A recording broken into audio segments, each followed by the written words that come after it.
Hello കൂട്ടുകാരെ, നമ്മളിന്നിവിടെ തയ്യാറാക്കാൻ പോകുന്നത് മുളക് ബജിയാണ് തയ്യാറാക്കുന്നത്. അതിന് വേണ്ടിയിട്ട് ഞാനിവിടെ 1 കിലോ മുളക് നന്നായി കഴുകി വൃത്തിയാക്കി രണ്ടായിട്ട് പിളർന്നെടുത്തിട്ടുണ്ട്. നമുക്ക് അതിന് വേണ്ട മാവെന്ന് പറയുന്നത് കടലമാവാണ് എടുത്തിരിക്കുന്നത്. 2 സ്പൂണ് അരിപ്പൊടി എടുത്തിട്ടുണ്ട്. ഇത് ബേക്കിംഗ് സോഡയാണ്. നമ്മളിത് എടുത്തേക്കുന്നത് കാശ്മീരി ചില്ലി പൗഡറാണ്. അപ്പോൾ നമുക്ക് ഇതെങ്ങനെയാണ് തയ്യാറാക്കുന്നതെന്ന് നോക്കാം. അത് നമ്മൾ എന്തോരമാണ് നമുക്ക് മുളക് എടുക്കുന്നതനുസരിച്ച് നമുക്ക് കടലമാവ് എടുക്കാവുന്നതാണ്. ഇപ്പം ഞാനൊരു അളവിനൊന്നുമല്ല എടുത്തിരിക്കുന്നത്. എനിക്ക് ഒരു 1 കിലോ മുളകിൻ്റെ ഒരു ഉദ്ദേശം പ്രകാരമാണ് ഞാനത് എടുത്തിരിക്കുന്നത്. ഇതിലേക്ക് ഒരു 2 സ്പൂണോളം നമ്മൾ ഒരു അരിപ്പൊടിയാണ് തൂളി കൊടുക്കുന്നത്. ഒരു 1/4 ടീസ്പൂണോളം നമ്മൾ ബേക്കിംഗ് സോഡയാണ് ഇട്ട് കൊടുക്കുന്നത്. അതിനുശേഷം നമ്മൾ ഇടുന്നത് ലേശം കായപ്പൊടിയാണ്. അതിൻ്റെ ആ ഒരു ടേസ്റ്റ് കിട്ടാൻ വേണ്ടിയിട്ടാണ്.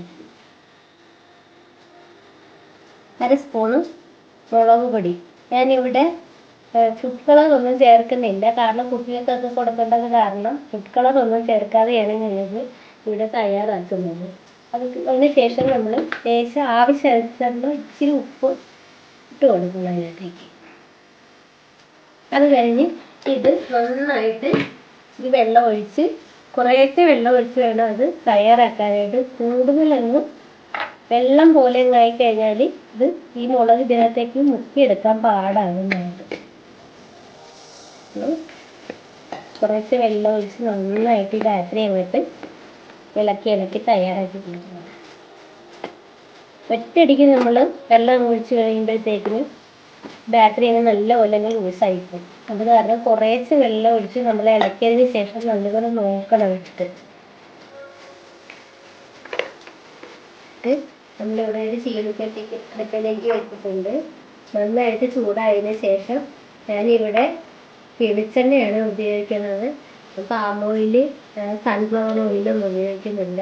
കാരണം കുട്ടികളൊക്കെ കഴിക്കുന്ന കാരണം അവർക്കൊന്നും കൊടുക്കാറില്ലാത്തത് കാരണം ഞാൻ വെളിച്ചെണ്ണ തന്നെയാണ് ഉപയോഗിക്കുന്നത്. ഇതിനകത്തേക്ക് നമുക്ക് വെളിച്ചെണ്ണ ഒഴിച്ച് കൊടുക്കാം. ഇപ്പം നല്ലപോലെ ഈ ചീനിച്ചട്ടി ചൂടായി വന്നിട്ടുണ്ട്.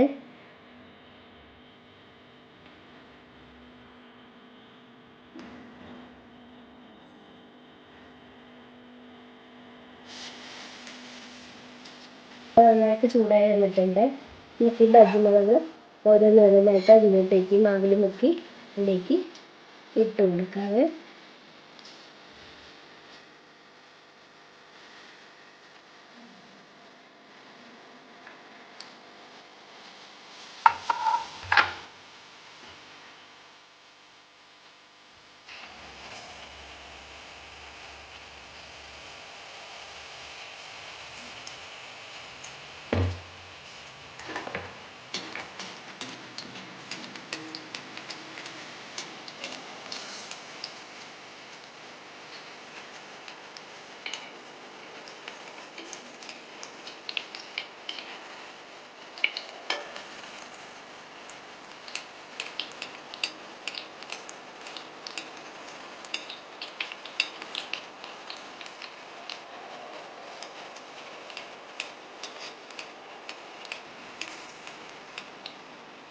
നമ്മുടെ ബജി മുളക് ഇവിടെ നന്നായിട്ട് മുറുമുരാന്നായിട്ടുണ്ട്.